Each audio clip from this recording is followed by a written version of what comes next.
Good morning. Hello. Thank you once again for joining me.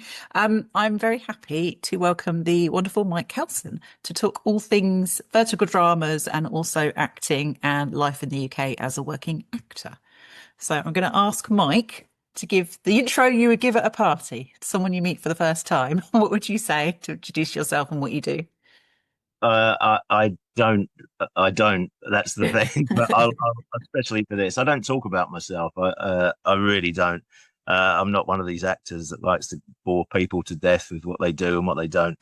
I much sooner listen. But this is a different circumstance. So, yeah, I've been acting for over 35 years. I did a lot of theatre before I got into films.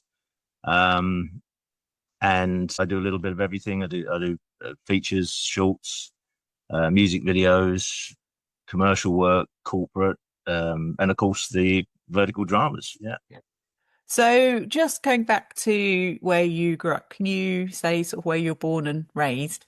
London. I was South London. I've always been uh, kind of based in South London. I moved away to Kent briefly for a period of time, but I'm now back in London again.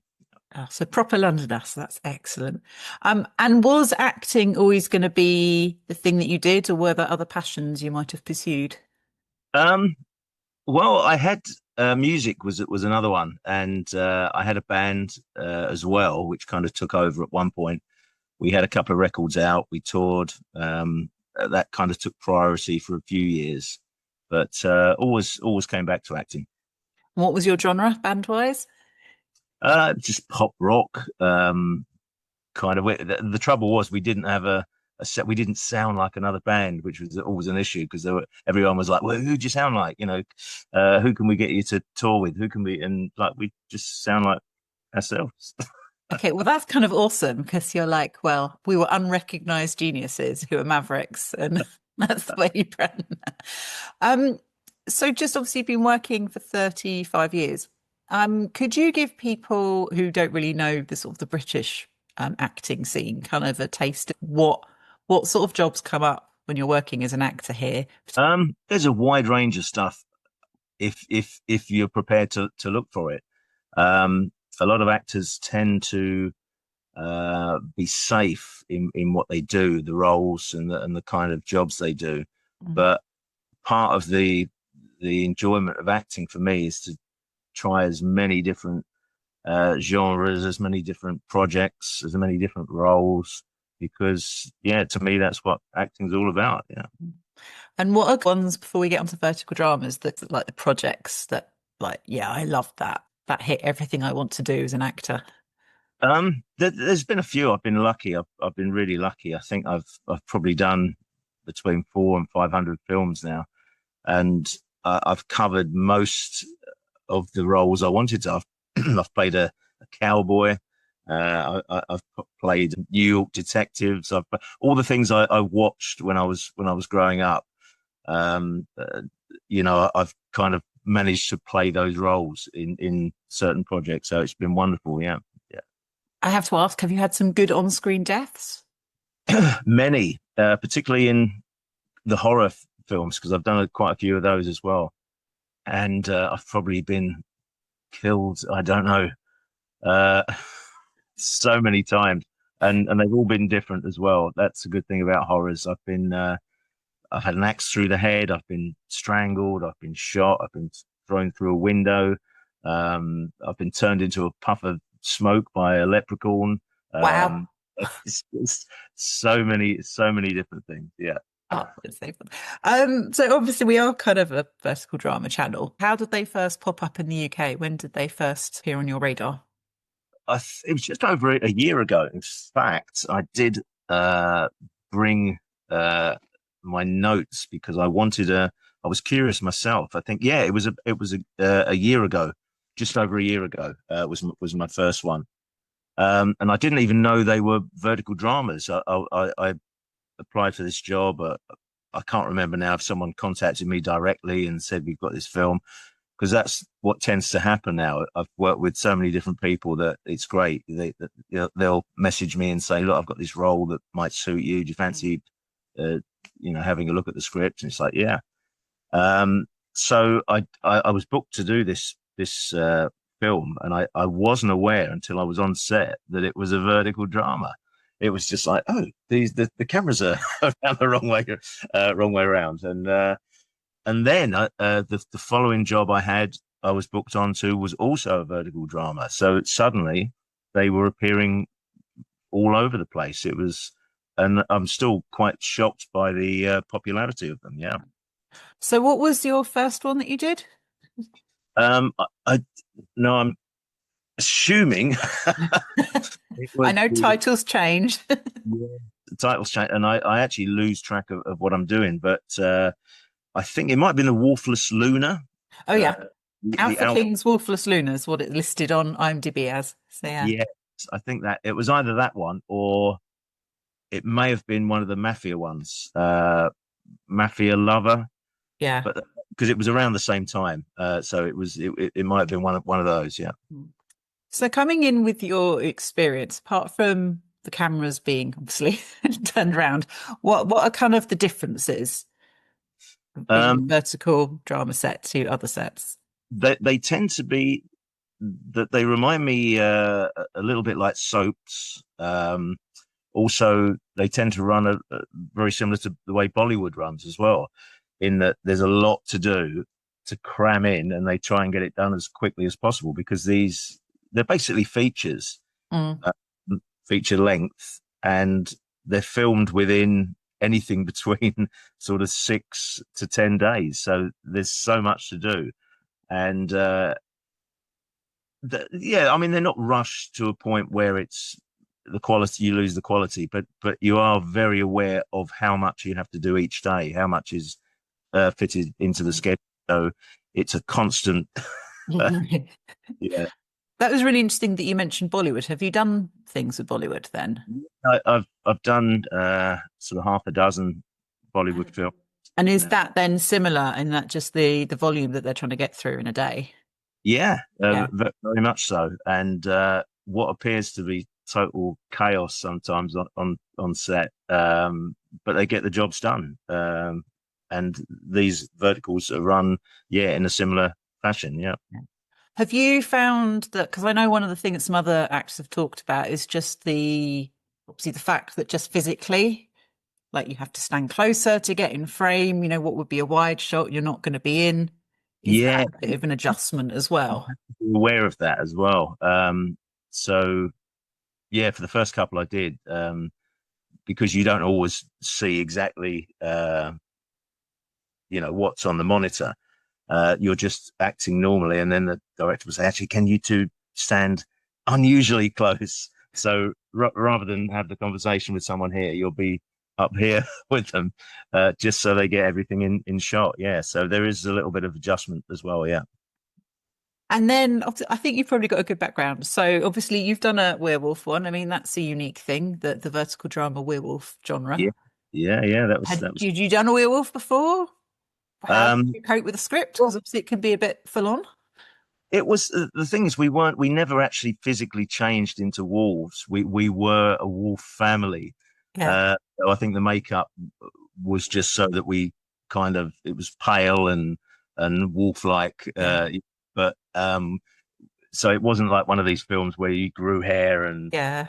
became a monster, unfortunately. But yeah, it was different. I don't think I'd done a werewolf. I've been vampires. I've been the different monsters, but I don't think I've ever been a wolf before. So it was something new. Yeah, And then, yeah, I kind of want to talk particularly about obviously the Mafia ones, because I think they're probably two, Mafia Lover and also Mafia's Obsession, which you're in as well. I think they're probably two of the breakout British verticals that people have watched and done well on the apps that they're on. Um, yeah. I Uh, quite love that it's Mafia, but that you all get to do your own accents. I quite love that. Yes, because I remember asking about this. I assumed we were like Sicilian, like, and they were like, no, it's set in London, or occasionally it's America. No, it's set here, so it's just the accent's fine, and yeah, but you're never quite sure where it really is based because the countries and places are not really mentioned. In Mm, you just kind of assume it's London or it's New York or wherever. And do you find that in the vertical dramas, there's like a certain role that they're like, this is what we need Mike for, this role, this Well, sort I've, of acting? I've been lucky in that I've had quite a few different ones. So I was the alpha wolf, head of the family. I was a godfather in the mafia's obsession. I've played a few gangster roles, but I've also been like a confidant. So I've been a doctor. I've been an advisor. I think a lawyer. So there's been no. It's good in that I've had quite a few different roles as well. Yeah. Cool. Because yeah, the other one that I would say that I mean it's on your IMDb, the one that's really big is the CEO's wife is a secret boss, which I think still pulls Yeah. in viewing numbers. Is there kind of one where you got the feedback of like this one? Do you get that of like this one's doing really well with numbers? Does anyone sort of pass that on to you guys or? Yeah. I mean, occasionally the production team, because we obviously once you've worked on a film, you keep you've got a WhatsApp group for every Yeah. uh, you've worked with, and often the production team will tell you when it's coming out. They'll tell you how well it's doing, and there'll be updates on social media as well. So yeah, you do tend to hear how well they're doing. But I mean, with Mafia's Obsession, that was quite crazy because we had a fan uh, page on that. So, and they seem to get things. I don't know how they obtain them, but they obtain all these different things. It was really nice because I had so many people contact me, and that they really enjoyed the show. They really enjoyed what I did in the show, and then they'd send like drawings of you. Their drawings that they'd send it different images that they've done through AI, and it was really nice. It was nice to have that. It felt like a family, It's so yeah. Have you had that with other roles, or is this something that's just come with vertical dramas? There's been things in the past where, but not to this extent. I think because now, obviously, it's so widely available. Mm. People can look at it on their phones, and it's very much in your face now. Whereas you used to have to watch something on a streaming platform or on TV, but now it's there, it's in your face, and so I think it's very much a new trend in that way. Yeah, Because it's really interesting. Because obviously, I look through your work, and it's like if I want to watch other stuff, I think I'd have quite a hunt to try and find some of the other, like, what are they available on? How do I watch them? Whereas I, I'm exactly the same because I often you don't get told where these things come out, or you might get a really brief thing. Oh, this is going to be appearing on Apple TV. This is going to be on Amazon Prime, and then you kind of lose track of it. So um, I've had to Google uh, what I've done and to find out where it is. And I think like at the moment there's like 20, almost 30 films on Amazon Prime, but I haven't even seen half of them. right, so we need to you can follow Mike on Amazon Prime. And this is the thing: we need to be able to search by actor because that's what you want to be able to do, isn't it? You want to put in Amazon Prime, Mike Kelson, and then just have a list of everything that you're in. That'd be so much Yeah, easier. if you put that in, it will tell you Okay, right, we'll what, do that. what films are currently available. Yeah, But yeah, because they have sometimes they're on for a minimum amount of time, and then they go on to something else. And yeah. yeah, it's difficult. I don't know. People say to me, "Where can I watch this?" And I'm not quite sure. Google it. It's like yeah, it's difficult to keep track of where they all go. Which is, I think, possibly like the advantage verticals have got because it's so accessible on everyone's phone. When you finish that project, how quick it's coming out. I mean, I think Yeah, I know ones that have been out as soon as 3 weeks after a shoot's finished. it's really surprising because some films you wait years for a release or to try and get a distribution deal. I've had films that come out three years later, but with these, you're right, they're very, very quick. It's normally a month, within a month or 2 months. So I have to ask as well about the clothes because obviously there's a certain vertical drama look. Do you supply your own suit for when you're in kind of mafia mode, or has the wardrobe got this is the one? Sometimes they normally costume normally approach you with a mood board, and they'll say, do you have anything similar to this? and they'll want pictures of it. And occasionally they'll say, actually, yeah, that's really good. Can you bring this? Can you bring that? But most of the time they have the costumes on set. And even sometimes if you bring your own costume, they'll go, no, actually, I think you can wear this. So it's like, yeah. But they will ask sometimes if you have something that will suit that kind of mood and that theme. Yeah. So with kind of vertical dramas, obviously you said you started a year ago. How would you say it's grown in the UK since then? Sort of what are the It's just the amount of work that you see advertised. I mean, I'm quite lucky because again, it's normally people I've worked with, production teams or companies will say, look, we've got this role that might suit you. But I still scroll through the. Oh, sorry, that's my dog. But I still scroll through the jobs available, and you see so many now. There's so many companies, so many apps that they're shown on as well. It seems to have really, really taken off, and I don't know if there's going to be a saturation point, but it's still growing. It's still very much growing, yeah.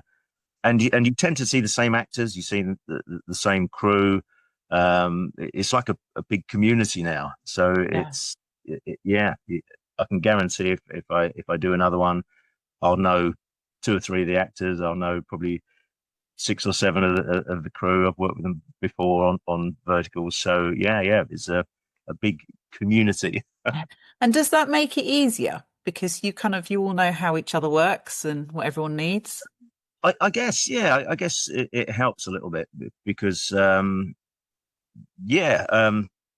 if you've worked with people before and they know how the system works, how much you have to do, how quickly you have to get through it, and so it helps. And I think it helps the production team if they've worked with people they know they like and they know can do a job. It's easier for them to cast within that group than go outside. Yeah.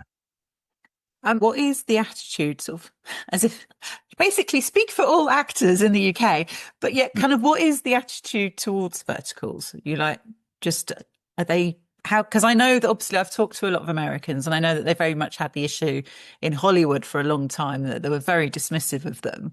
But now they're realizing that's where the work is. So actually more of the mainstream crew are coming over, which is obviously improving the quality. Do you think that will happen in the UK? I think it does. I mean, I'm not dismissing them at all, but it because of the high workload and it's very dramatic. It's say it's very sort of soap. It's like a soap opera. So a lot of actors don't really feel that they can give too much outside of what's needed for a vertical because it's a different type of acting. It's more theatrical. So yeah, sometimes you do wonder how others will look at it. And yeah, you're right. I know some actors who don't want it to go on their IMDb because they see it as a. But it's the same thing with say low budget horrors or UK independent gangster films. There's a certain quality and there's a certain expectation of what that film will be about and how it's perceived. So yeah, some actors are a bit careful. I suppose they don't want it to have an adverse effect on their career. But to me, it's a job. It's work. Every job you do is an experience. And yeah, it's just like commercial work. You can look at that. I mean, you do some really silly things for commercials. I don't think it takes away your acting ability. The fact that you do those, So I'm personally happy doing them as long as it's not the only thing I'm doing. So just keeping it varied is kind of the key for you. Yeah. Yeah, definitely. Yeah. So I have to ask, have any of your friends, family seen verticals? Have you actually got any vertical drama watchers? Because I think that's the thing that's quite hard to find in the UK at the moment. Do you find people know what they are, or is it a bit of what you talk about, Mike? I have to show them because I've got a couple downloaded. Not that I watch them, but just so I can see what's happening, what films are released, and whatever. And I have to show people, look, this is how it works. You click on here and you see this, and this is free. And then if you want to sign up, you know. Yeah. So yeah, there's still a lot of, but then again, yeah, I think more. I get people, friends in America. I get friends in Europe who watch them, and they'll message me and like, oh wow, you're in this one, and I saw this the other day, and there'll be. It's not so much in the UK yet. Yeah, you still have to explain to people how it works. Some people still think, some actors even think that they're filmed on phones. So, oh yeah, I've Oh. seen those vertical dramas advertised, but is it filmed on a phone? And I'm like, no, it's a proper film. It's just shown on that kind of format, you know. So yeah, I think there's a lot of people are still unaware, even though it's growing and growing. There's a lot of people within the business who don't really understand it and wouldn't know where to look for Yeah. these things. Yeah. So no, because it was quite interesting because I had a bit of a moment. I mean, you all get this because Richard Osman and Maureen Hyde mentioned them on a podcast they did Oh, with Rest is Entertainment. And obviously Richard Osman, pointless to you and I. We all know who yeah. that is. No one else in the world will. But I was like, okay, well, that's new that it's reached that level that they're now at least mentioning them and sort of aware that it's a growing industry. Yeah. I reckon by the end of the year in UK, it'll have reached a tipping point and that most people will have heard of them. That's kind of my I think so. theory. It's becoming more widely known, but it's still, I think people haven't dipped their toes Yeah. in the market yet, because I say with actors that they tend to think, oh, is this a real production? So they're kind of shying away from it, and the same way that the people view it as well. You know, say, oh, is it like a YouTube series? Is it like this? Is it like they haven't really sort of looked into it enough, probably because it's just alien to them, I suppose. But no, I agree. I think the more that is produced and the more that is shown, it certainly will grow and grow. And the only thing, as I say, I'm not sure if there will be a saturation point. Um, but yeah, at the moment it's good. There's a lot of work, and yeah, there's a lot of different productions out there. Yeah. Because the thing I found is that people say they haven't heard of them, but then when you mention TikTok, they're like, oh, and then they have seen an ad on TikTok, but they haven't realized that that's what it is. Yes, yeah, and there's that as well. Yeah, I think because there's so much to take in now. I mean, and you can easily. I try and avoid my time on apps like that, TikTok and social media, because you can easily you go on there to look at one thing, and then it brings up something else, and it brings up something else, and you think, oh yeah, I'll have a quick look at that. But before you know it, you've spent the last 40 minutes, you know, looking at these things you wouldn't have necessarily looked at. It's chosen it for you, you know. So yeah, but yeah, it's a weird thing. It's still growing. People are still finding out about it. But yeah, but a lot of people have, like you say, seen clips. They've seen adverts for it. So maybe they've even looked at the app itself, but not gone onto it. You know. So it's yeah, it's becoming more well known. Certainly, yeah. And do you think there's an opportunity for, because obviously a lot of the scripts that kind of come over, I mean, you're allowed to do them in British accents, but they're generally based on sort of stories that have originated in China and that they know have done well. So they're not particularly localized. But I mean, you already mentioned, you know, obviously we do the low budget gangster movie here. It would seem a really obvious move for some of those stories to go into vertical and have a really British flavor. Do you think that might happen? Yeah, I'm not too sure, because I think people stick with what they know. Mm. So those kind of genres, the horrors, the British gangster movies, I think they've got a set format, and I think they'd be Mm. very. It would be very brave of someone to say, all right, let's try and do it this way. Um, but the thing is with the scripts, that they are. I've actually spoken to. I remember speaking to one of the script writers on a call, on a pre-production Yeah. call, and she said, like, I'm really sorry. She goes, English is not my my language. There will be mistakes in the script, but I'm happy for people to pick up Yeah. on it and develop that. And that's the case, I think, often because there's certain things sometimes in the script that you think, well, that's not right. If this is set in London, we wouldn't say that, we wouldn't do that. But most of the production teams and the directors are happy to adjust it so it makes sense, if you like. Yeah. So kind of going forward, do you have more projects that you're excited about coming out? You can, Coming out yes, or or just coming. out or on the horizon that you've got booked. Yeah, I mean, there's always something going on. I'm lucky. I mean, I've the last few years have been incredibly busy, but I'm always grateful. I think this year already, I've worked on over 50 projects. Wow. And it's only it's not even the end of June, um, and there's a lot still to come out. There's a lot of including verticals. I think I've done 17 verticals now. Um, in the last year. So there's a lot still to come out. There's a lot uh, that are coming up. I've got things in July and August, and no, it's good. It's always grateful. Yeah. And I guess we have to use this as your pitch of like, is there a role that you're like, I would quite like to play that world? Can we put that on the, Um, to be fair, I mean, as I said earlier, I've been lucky enough to play all the roles that I ever wanted to. yeah. Uh, so I've So there's not a particular role, but I'm always on the lookout for interesting characters.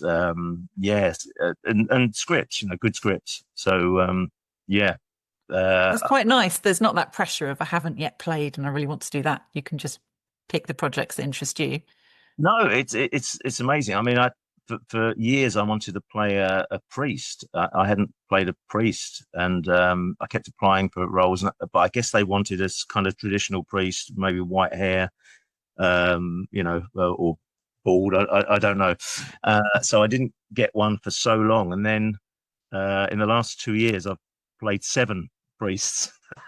So yeah, it's a weird thing. It's yeah, it just I guess people see you playing a role, and then they think, oh yeah, he can do that. So then you get asked for another one that's a similar one. But it's the secret is to avoid being typecast. So it's great that they think you can play that role, but yeah, let's try something different this time. Yeah. And it sounds like you've managed that brilliantly to kind of keep it going. I just have to ask you for just a few recommendations now for people watching this. First of all, just to like young actors, actresses in the industry, any advice that you would give? Something you wish that someone had told you back in the beginning? Hmm. Um, I would say just work hard, be very proactive, work hard, take all opportunities. Even if you think, you know, never look down on roles. Try it. If you don't like it, don't do it again. It's fine. But yeah, work hard, be polite, uh, treat everyone on the set as equals. Don't think that the director's the only important one. Yeah, just get on with everyone and yeah, enjoy what you're doing. That's the main thing. Yeah. That's great. And then just your personal favorites. Who are the actors and actresses that you really rate and that you will go and watch their work? Well, I think most of my favorite actors are probably dead now, but You can say them, that's fine. Dirk Bogarde was always a favorite of mine. I suppose if my personal favorite kind of genre is the British, like the kitchen sink dramas and the stuff from the 60s, 50s and 60s. And yeah, Dirk Bogarde was always a favorite of mine because he could kind of play anything. He could be the hero. He could do comedy. He could play some really nasty characters. So I think he was the one who inspired me to try all these different roles. And yeah, I mean, and say hopefully I've managed to perform quite a few of them over the years. Yeah. And that was really helpful. So for people who don't know or haven't watched, obviously the British kitchen sink drama are quite a phenomenal genre. Are there any two or three that you would say to people, like, if you want to watch some, go and watch these? Um, y- um, or Room at the Top, The Blue Lamp. Um, uh, is it? I can never. Is it Friday night, Saturday morning? Is it? I can never remember the date title, Yeah. but yeah, but those I think those are probably my favorites. Yeah. Oh, that's brilliant. I just want to say thank you so much for your time. And also, we battled tech, everyone. So we've done very well to make this interview happen. You're an absolute superstar, Mike. And yeah, just thank you again. No, thank you for having me on. It's been a pleasure.